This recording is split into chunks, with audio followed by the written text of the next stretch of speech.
आदित्य ठाकरे यांना राजकीय समज फार कमी आहे आणि त्याच्यामुळे अशा पद्धतीचे वक्तव्य करतायत। हिंदू धर्मीयांना लोकसभेत जे काही घडलेलं आहे त्याची जाणीव झालेली आहे आणि मग आता हिंदू मतं पण पाहिजेत, त्याकरता अशा पद्धतीची वक्तव्य ते त्या ठिकाणी करतायत। ते विसरले असतील, ते सुद्धा मंत्री होते। उद्धव ठाकरे मुख्यमंत्री असताना पालघर जिल्ह्यामध्ये साधूंची निर्घृणपणे हत्या झाली, त्यावेळी FIR करायला सुद्धा उद्धव ठाकरे यांनी चालढकल केली होती। त्यामुळे मला वाटतं आदित्यजी, तुम्ही बांगलादेशातल्या हिंदूंची काळजी करू नका आणि बांगलादेशाच्या क्रिकेट टीमला भारतात खेळण्याचा जो काही विषय आहे, BCCIचा जो स्वतंत्र निर्णय आहे, ती एक स्वतंत्र बॉडी आहे आणि खेळ, भावना आणि संबंधित राष्ट्रांच्या परस्पर संबंधांवरती ते निर्णय घेऊ शकतात। जे राहुल गांधी वारंवार स्वातंत्र्यवीर सावरकर, त्यांचे हिंदुत्ववादी विचार यांचा अपमान करत असतात, त्यांच्या उंबरठ्यावरती जाऊन राहुल गांधींच्या वळचणीला हे जाऊन बसले, त्यावेळी यांचं हिंदुत्व कुठे आहे? विसरले का? जे संजय राऊत जमाते इस्लामिक हिंद या मुस्लिम संघटनेच्या कार्यक्रमात गेले, परिसंवादात गेले आणि डरो मत असे म्हणून मुस्लिमांचा आत्मविश्वास वाढवायला गेले, तेव्हा यांचं हिंदुत्व कुठे होतं? मालाडमधल्या क्रीडा संकुलाला टिपू सुलतान नाव देण्यावरनं वाद उठला होता। काँग्रेसच्या दबावाला बळी पडून मूग गिळून उद्धव ठाकरे गप्प बसले, त्यावेळी आदित्य ठाकरे यांचं हिंदुत्व कुठं होतं? उबाठा मुख्यमंत्री असताना राष्ट्रद्रोही याकूब मेमनच्या कबरीवर फुलं वाहिली गेली, त्यावेळी आदित्यजी कुठे होते आणि कुणासाठी त्यांनी केलं? अमरावती महानगरपालिकेमध्ये AIM-MIM सोबत यांनी युती केली, त्यावेळी यांचं हिंदुत्व कुठे होतं?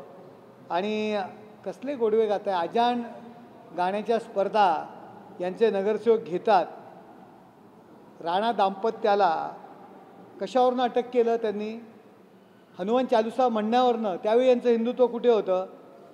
केवळ सत्तेसाठी काँग्रेसच्या मांडीला मांडी लावून बसले आणि हिंदू हृदय सम्राट शिवसेना प्रमुख माननीय बाळासाहेब ठाकरे असं अख्खं जग म्हणत असताना सुद्धा बाळासाहेबांच्या नावासमोर हिंदू हृदय सम्राट हा शब्द उच्चारण्याकरता यांची हातभर फाटली होती, अजूनही फाटत आहे। कशासाठी? आणि ह्यांनी हिंदुत्व शिकवावं आदित्य ठाकरे यांनी? अहो, अंगारिका चतुर्थीला चिकन खाणारी मंडळी आहेत, यांनी आम्हाला हिंदुत्व शिकवू नये। पाकिस्तानच्या विदेश मंत्र्यांनी उद्धव ठाकरे यांनी पहिल्यांदा, म्हणजे खूप रेअर असे नेहमी सांगतात, देशाचे माझे हिंदू बंधू आणि भगिनींनो, यावेळी त्यांनी हिंदू बंधू आणि भगिनी, ज्यावेळी शिवसेना आणि हिंदू बंधू भगिनींनो हा शब्द शिवसेनेपासून बाजूला कधीच होऊ शकत नाही, हिंदू हृदय सम्राटांच्या विचारापासून बाजूला कधीच होऊ शकत नाही। ज्यावेळी उद्धव ठाकरे हिंदू बंधू आणि भगिनींनो म्हणतात, त्यावेळी बातमी होते, कित्येक दिवसांनी उद्धव ठाकरे हिंदू बंधू बांधवांनो आणि भगिनींनो म्हटले, ही बातमी झाली। याचाच अर्थ केवळ खुर्चीकरता हिंदुत्व हे विसरलेले आहेत, हिंदुत्वाला त्यांनी फाटा दिलेला आहे आणि लोकसभेमध्ये जे काही त्यांनी उपद्व्याप केले एका विशिष्ट धर्मियांची मतं घेण्याकरता, ते हिंदू बंधू भगिनींच्या लक्षात आलेलं आहे, हे आता त्यांना समजलं आहे आणि म्हणून आता त्यांना हिंदू लोकांना सावरण्याकरता बऱ्याच वर्षांनी हिंदू हा शब्द त्यांनी घेतलेला आहे। लाजिरवाणी गोष्ट आहे, जे बाळासाहेब जरी गेले असतील तरी स्वर्गातून जे काही चाललेलं आहे उद्धव ठाकरेंचं हे पाहून त्यांना खरोखर लाज वाटली असेल. विधानसभा निवडणुकीत भाजप 160 जागा लढणार आहे असं समजतंय. उरल्या 128 म्हणजे त्यातून तुम्हाला 64 त्यांना 64 दिल्या जाणार का? मग अजित पवार मी काही महायुतीच्या जागा वाटपाच्या समितीवर नाही आहे, त्यामुळे मला काही या संदर्भात माहिती नाही आहे. परंतु महायुतीमध्ये चर्चा सामोपचाराने सुरू आहे आणि सगळं आलबेल आहे. थोड्याच दिवसात जागा वाटप जाहीर होईल. वन नेशन वन इलेक्शन काल शिक्कामोर्तब झालं, सगळ्यांनी स्वागत केलं, तुम्ही देखील स्वागत केलं म्हणजे शिवसेनेनं. पण राज ठाकरेंनी ट्विट करून म्हटलं की आधी महापालिकांच्या निवडणुका घ्या आणि मग वन नेशन वन इलेक्शन राबवा. राज ठाकरेंचे ते विचार आहेत. संपूर्ण देश या विचारांचं स्वागत करतो आहे. प्रत्येकाला प्रत्येक पक्षाचा अजेंडा आहे, त्यांनी त्यांचं मत मांडलेलं आहे. आम्ही नरेंद्र मोदी साहेबांचं अभिनंदन केलेलं आहे, कारण देशाचा पैसा, वेळ आणि शक्ती वाचणार आहे. देशाचा विकास जोराने होणार आहे, कारण ज्या ज्यावेळी नगरपालिकेच्या निवडणुका, जिल्हा परिषदेच्या निवडणुका, पंचायत समितीच्या निवडणुका, ग्रामपंचायत, विधानसभा, लोकसभा, बराचसा वेळ हा आचारसंहिता आणि सरकारी यंत्रणावरती ताण पडतो, त्याकरता वेळ खर्च होत असतो. यामुळे देशाचा पैसाही वाचेल आणि वेळही वाचेल, शक्तीही वाचेल आणि 1967 पूर्वी अशाच पद्धतीच्या विधानसभा आणि लोकसभेच्या निवडणुका एकत्र व्हायच्या. परंतु केवळ आपली घराणेशाही टिकावी, वंशपरंपरागत आपल्याला सत्ता मिळावी याकरता काँग्रेसने ती सिस्टीम बदलली. अमेरिकेसारख्या, स्वीडनसारख्या आजही लोकशाही मानणाऱ्या देशांमध्ये अशाच पद्धतीने सर्व निवडणुका एकत्र येतात. ही प्रगत राष्ट्र आहेत, त्या लोकांनी सुद्धा ही पद्धत अवलंबिली आहे. त्याच्यामुळे आमच्या मते देशाचा यामध्ये फायदा आहे.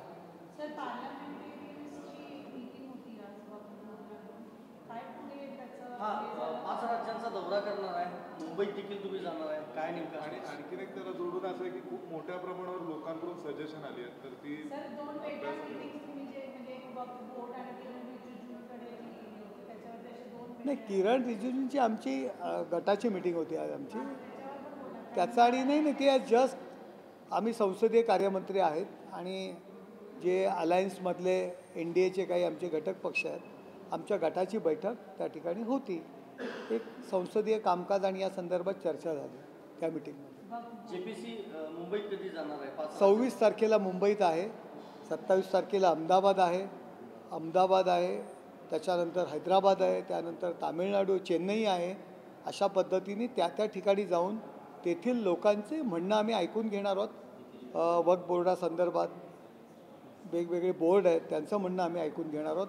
आजही मीटिंग सुरू आहे, चर्चा सुरू आहे आणि आज संध्याकाळपर्यंत मीटिंग आहे, उद्यासुद्धा मीटिंग आहे. प्रत्येकाची मतं आम्ही जाणून घेतो. लोकांकडून सूचना खूप मोठ्या प्रमाणावर आल्या आहेत, तर त्याच्या तपासण्यासाठीची काही व्यवस्था होईल. खूप करोडोच्या संख्येने लोकांकडनं मेल येत आहेत आणि त्यांचा जरूर त्यावरती समिती निर्णय घेईल आणि त्याविषयी लोकांच्या काही सूचना आहेत त्यांचा आदर नक्कीच राखला जाईल. पाकिस्तानच्या विदेश मंत्र्यांनी एक वक्तव्य केलंय की 370 विषयी काँग्रेसचा आणि नॅशनल कॉन्फरन्सचा आणि पाकिस्तानचा अजेंडा सारखाच आहे. मला तरी वाटतं 370 कलम, पाकिस्तानचे मंत्री काँग्रेसचा आणि त्यांचा अजेंडा सारखा आहे अशा पद्धतीचं वक्तव्य करतायत. मला तरी वाटतं या विषयावरती उद्धव ठाकरे आणि संजय राऊत यांचं मत घेणं गरजेचं आहे. ज्या बाळासाहेबांनी 370 कलम रद्द करा अशा पद्धतीची बाळासाहेबांचा अजेंडा होता. काश्मीरमध्ये हिंदूंना हात लागल्यानंतर मुंबई ते बंद करत होते. त्यांचाच रक्ताचा वारसा सांगणारे उद्धव ठाकरे त्या काँग्रेसबरोबर हातमिळवणी करतायत आणि पाकिस्तान म्हणते की आमचा आणि काँग्रेसचा अजेंडा सारखा आहे. यावरती उद्धव ठाकरे यांची प्रतिक्रिया घेणं गरजेचं आहे. काँग्रेसबद्दल त्यांचं मत काय आहे हे लोकांसमोर येणं गरजेचं आहे. काँग्रेसचा खरा चेहरा पाकिस्ताननी बाहेर काढलेला आहे. सर, नितेश राणे यांचा यांचा सांगली दौरा आहे, ज्या भागामध्ये भाषण करतात त्यामुळे वाद निर्माण होतो असं बोललं जातं आणि यामागे भाजपचा अजेंडा आहे असं सांगितलं जातंय. मग याच्या पलीकडे जाऊन अजित पवार म्हटले की हिंदू मुस्लिम जे करत आहे त्याच्या विरोधात आम्ही भाजपच्या नेतृत्वाकडं तक्रार दाखल करणार.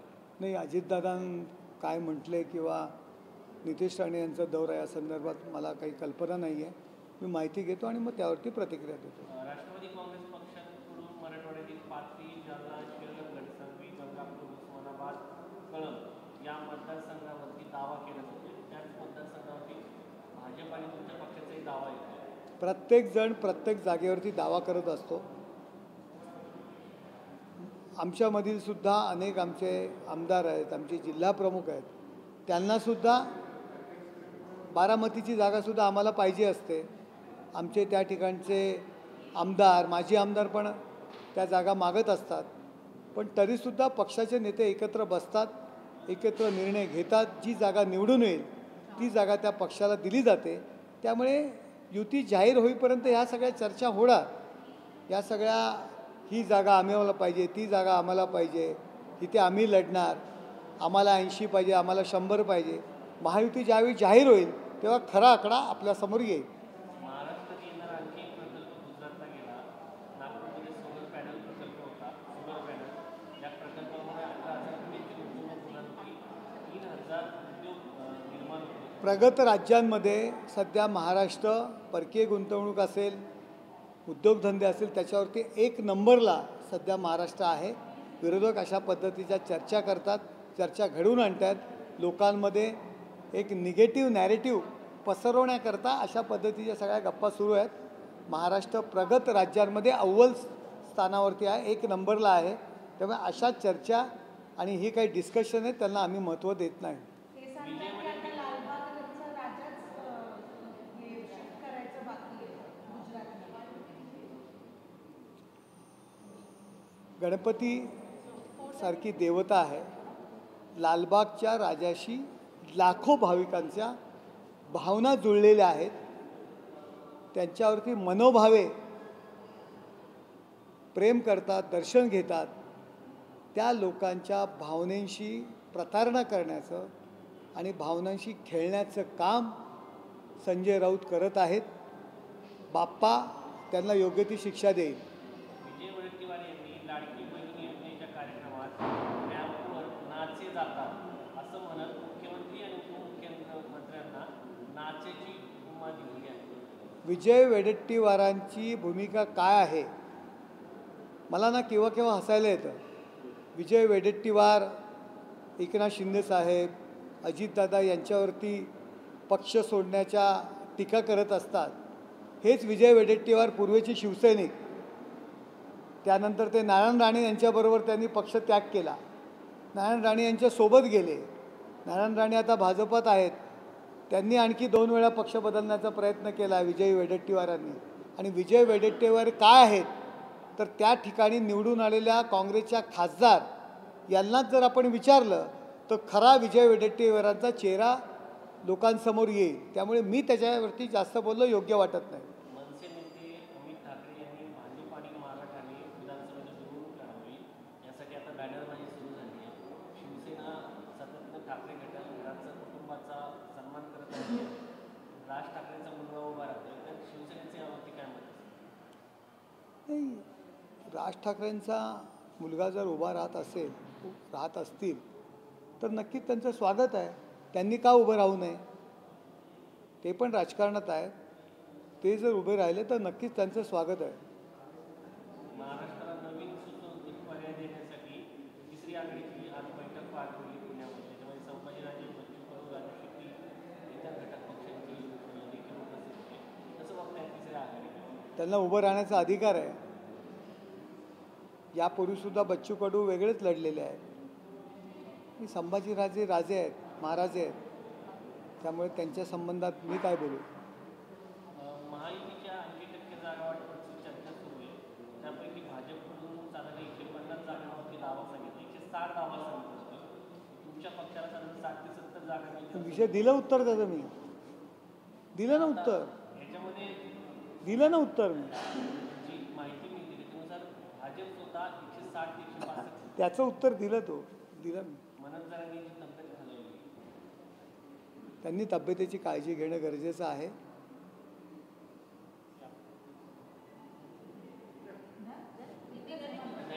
मनोज जरांगे यांची तब्येत हलवली. त्यांच्या मागण्या होत्या. त्यांनी तब्येतीची काळजी घेणं गरजेचं आहे मनोज जरांगेंनी. दुसरं काय सांगू शकतो मी.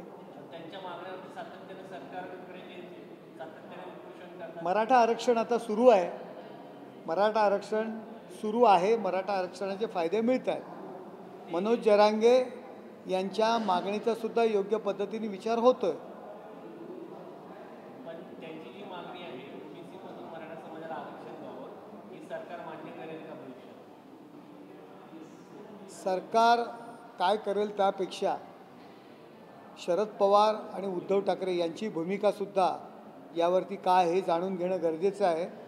यांनी प्रथम भूमिका जाहीर करणं गरजेचं आहे. शरद पवार आणि उद्धव ठाकरे यांनी मनोज जरांगे यांच्या मागणीशी ते ठाम आहेत का, त्यांचा त्याला सपोर्ट आहे का, हे हो किंवा नाहीमध्ये त्यांनी जाहीर करावं. त्यानंतर सरकार त्यांची भूमिका जाहीर करेल. मनोज जरांगे पाटील यांची उपस्थितीनंतर आता लक्ष्मण हाक्यांवर वाघमारे देखील उपोषण करणार असल्याचं प्रत्येकाचा आरक्षण मागण्याचा अधिकार आहे. ते त्याविषयी लढा देत आहे. संजय गायकवाड यांनी जे वक्तव्य केलं होतं त्या वक्तव्याचे पडसाद दिल्लीत उमटले. तुम्ही देखील दिल्लीत आहात. तुम्ही संजय गायकवाड यांच्या वक्तव्याचं समर्थन करा. मला काही पडसाद दिसलेले नाही आहे दिल्लीत कुठे. काय साथ पण नाही आणि पडसाद पण नाही. संजय गायकवाड यांची भूमिका आपण समजून घ्यायला पाहिजे की ज्या राहुल गांधी यांनी आरक्षणाच्या विरोधात परदेशात जाऊन ज्या गप्पा मारलेल्या आहेत, ज्यांनी आरक्षण दिलं डॉक्टर बाबासाहेब आंबेडकर भारतरत्न यांचा कायम काँग्रेसने तिरस्कार केला. पंडित नेहरूंनी आणि काँग्रेसनी कायम बाळासाहेबांना दुजाभावाची वागणूक दिली. लोकसभेमध्ये त्यांचा पराभव केला. ओबीसी आरक्षणाला सुद्धा त्यांचा विरोध होता. 10 वर्ष मंडल आयोगाचा अहवाल बासनात बांधून त्यांनी ठेवला आणि त्यानंतर दुसरं शासन आल्यानंतर मंडल आयोग केला. SC ST आरक्षणाला सुद्धा मुदतवाढीला सुद्धा त्यांनी विरोध केला होता. त्यांचा खरा चेहरा लोकांसमोर आला आणि आरक्षण आम्ही बंद करू अशा पद्धतीची भूमिका घेतल्यामुळे मनातील भावना त्यांनी बाहेर काढलेल्या, अक्षरशः शब्दशः अर्थ तसा घेऊ नये पण त्यांच्या जे काय मनाला वाटलं सर्वसामान्य दलित माणसाची व्यथा त्या क्रोधातून बाहेर आली.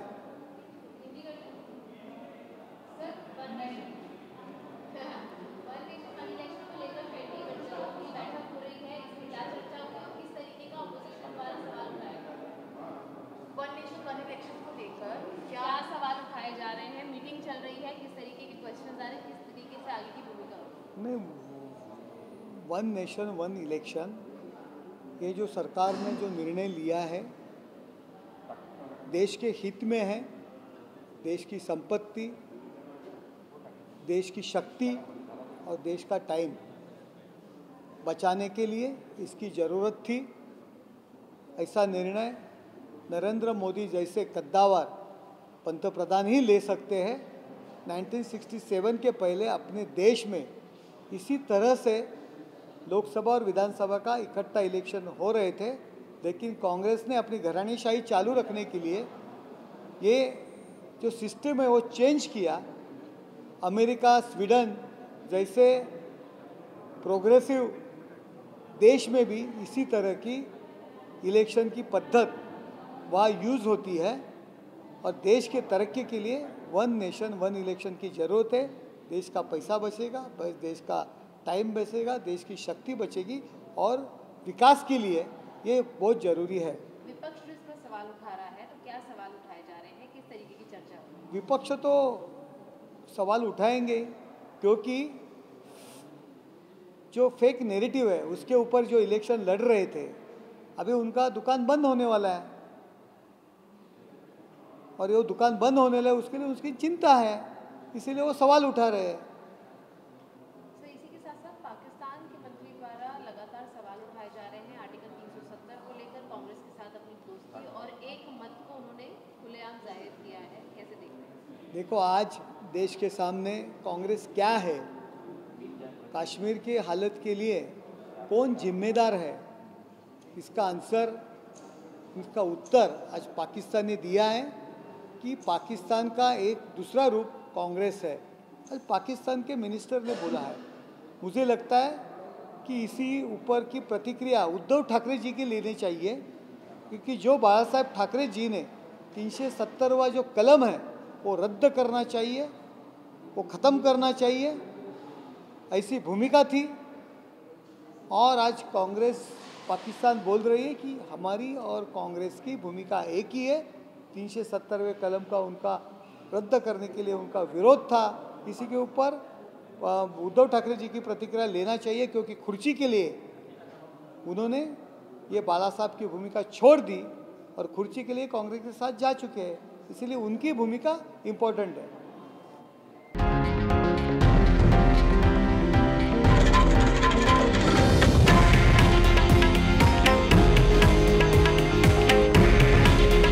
हे आहे देशातील नंबर 1 न्यूज नेटवर्क आणि आपण पाहत आहात TV9 मराठी। काळजी तुमची, हित महाराष्ट्राचं।